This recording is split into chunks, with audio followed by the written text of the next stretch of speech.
حي على الفلاح.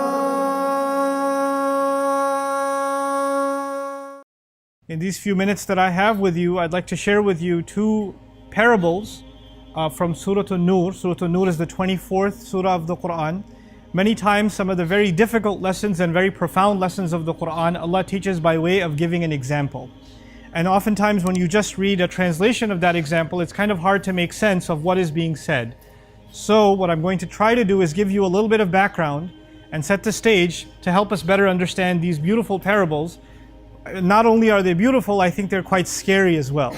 And this is a place in the Quran where actually two things have been contrasted, light and darkness. So I want to talk to you a little bit first about the notion of light in the Quran and what Allah refers to as light. One of the first things we learn is Allah Himself calls Himself light. Allahu nuru samawati wal ard. Allah is the light of the skies and the earth. Another place you'll find the usage of the term light in the Quran is it's actually used as a synonym, as an alternative term for guidance itself. That light and guidance are actually considered the same. Just like somebody's in the darkness is the same as saying somebody's misguided. The opposite is also true. Somebody's in the light or somebody has light is actually to say that somebody has guidance. It's also important to note that this light Allah describes exists inside the hearts of people. It's inside the hearts of people. And the analogy of light in the Quran is like a house at nighttime with an indent or a niche inside the wall with a lamp inside it. And that's, in the old days, the niche used to look like an arch, right? And it's actually similar to the way that the rib cage is shaped. And the lamp in that example is actually a parallel for the heart itself.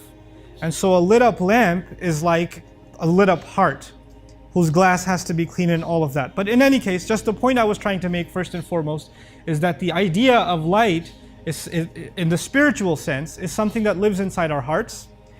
The reason that analogy is important is because light doesn't stay inside, light goes outside, right? So if there's a lamp, its benefit is not only limited to the lamp itself, it illuminates its surroundings, doesn't it?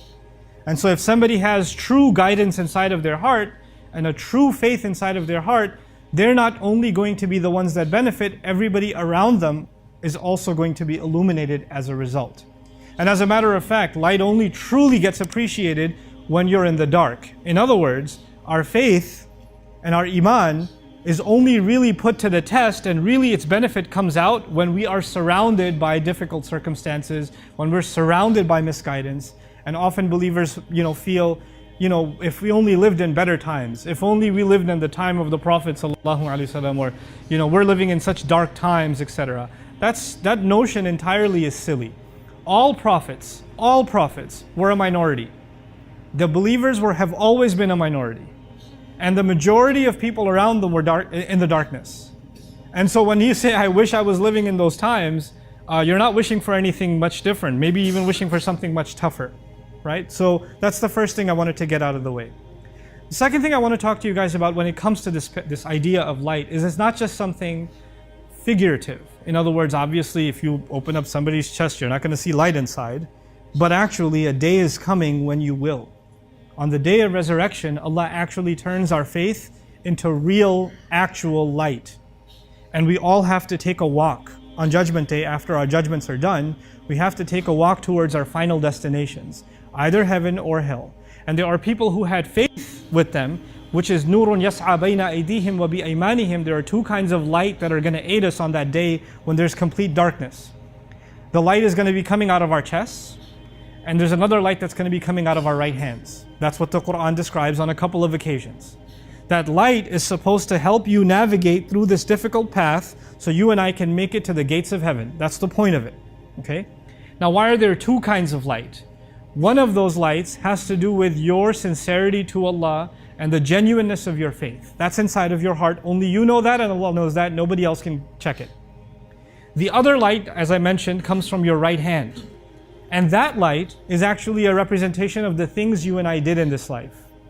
If you had good deeds to do, if you did good works, then those works are going to get converted into light on that day. So you've got these couple of torches on Judgment Day that are helping you navigate, that are helping you move forward, right?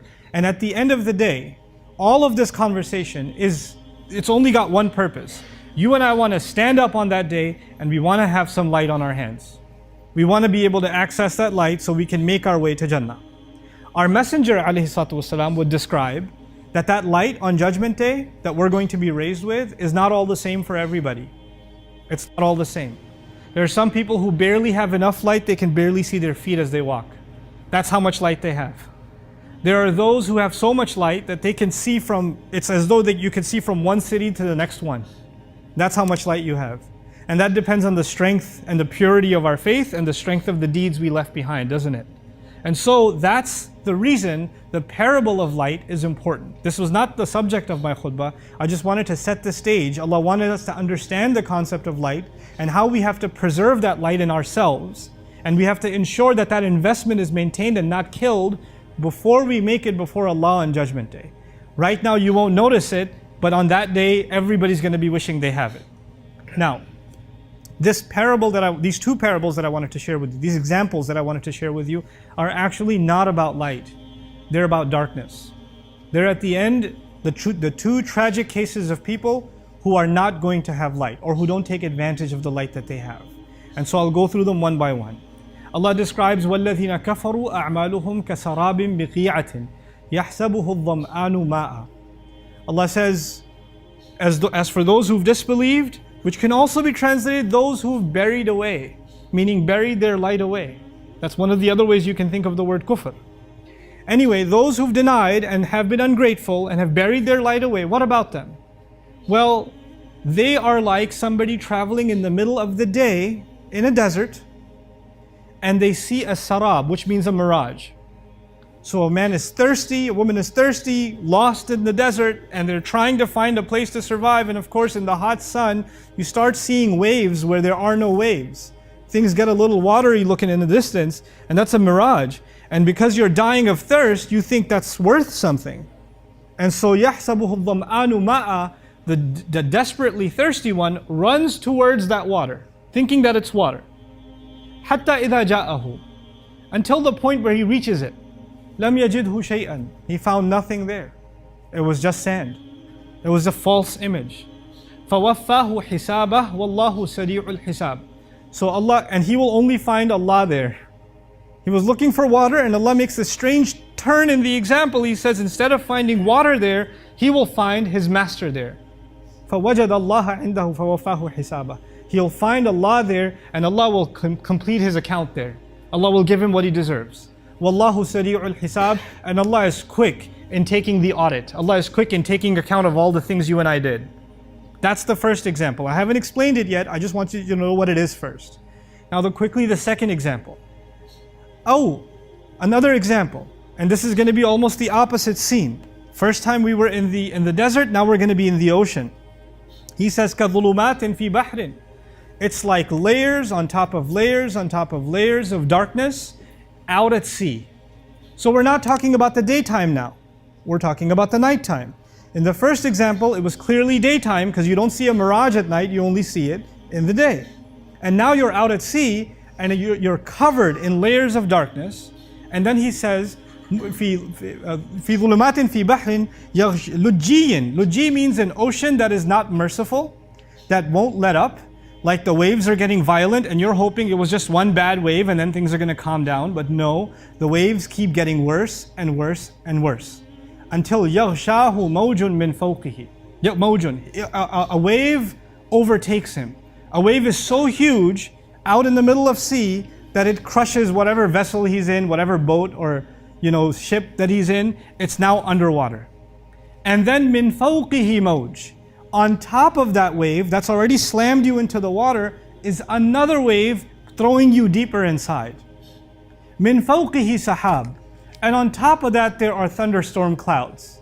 In other words, when the clouds are there, that's an indication a storm is coming, right? People that are experienced at being out at sea, they can see the clouds and know we got to get ready, things are about to get ugly. So Allah says that the waves are relentless and the storm's not letting up either.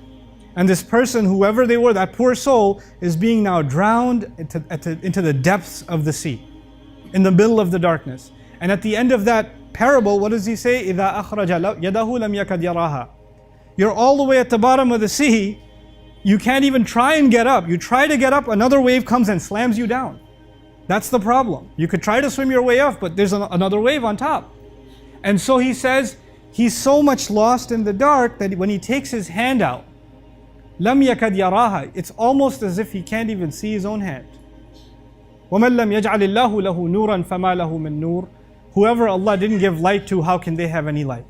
Whoever Allah didn't furnish any light, how could they have any light? So these, like I said in the beginning, these examples can be confusing. You might say, what does he mean by all of this?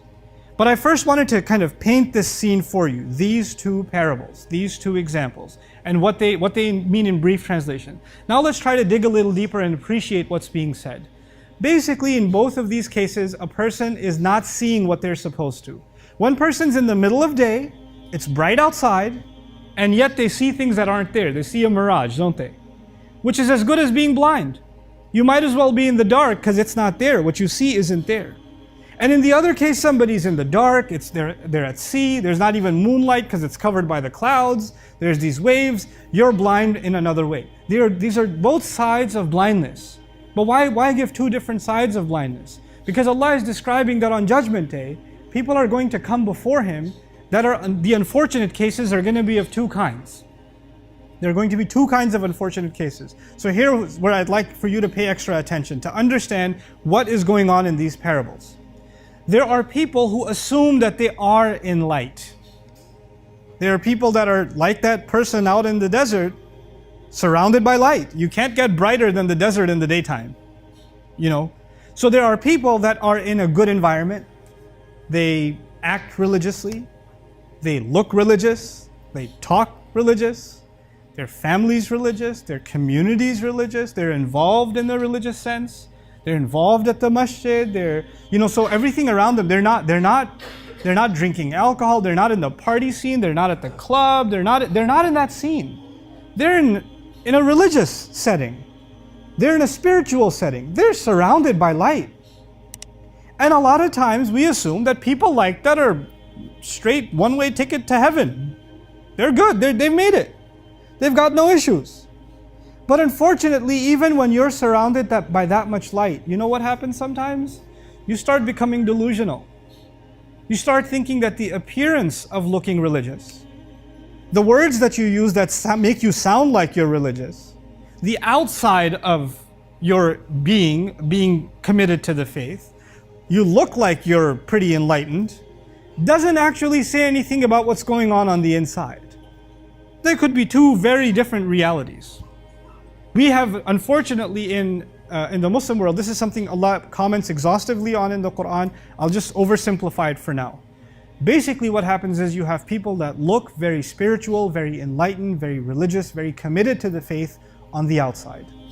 And they commit to those things that make them look that way. So clothing becomes very important. Appearance becomes very important.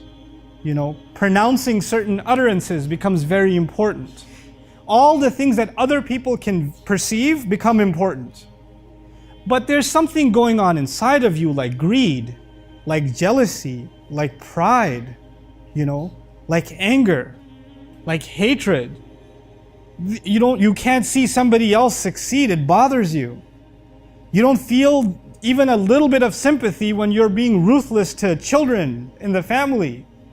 You don't consider the people whose rights you're taking away because it's all personal, nobody's gonna find out. You don't see it because it's not in front of people, so it doesn't matter. What is in front of people needs to look pristine. And what's going on inside is ugly. It's dark. And these people assume that because they're doing good things, they're volunteering, they even grew out a beard, they put the hijab on, they even memorized some Quran, they worked on their tajweed, all the outside stuff is pretty good. They start assuming also that Allah is going to really reward me for all of this. I'm doing pretty good. As opposed to this other person who can't even recite the Fatiha, as opposed to that other person who can't even do this X, Y, or Z. They don't even pray in the masjid or whatever else. You start comparing yourself thinking you're doing pretty good because you're in the light. And that, by the way, that sense of superiority is probably the worst of all of the other vices I mentioned.